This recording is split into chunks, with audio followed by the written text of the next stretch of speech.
Sokiyat wantu fajalta Kanafu anin sodaadhu irrifadhu Guyyaan kee harka kee jira lakkoofsaani Maaltu na naasisa kanarraani Sittu na baatee sittu na tiifatee bara makaallee Sittu na baatee sittu na tiifatee bara makaallee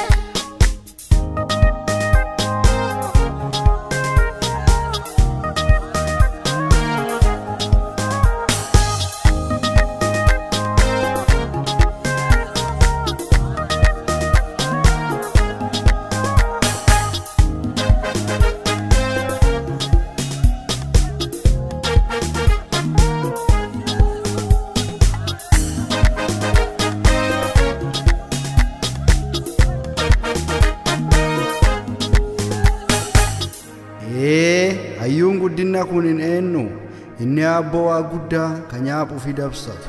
Ameen. Kitaaba Faaruu 24 lakkoofsa 10.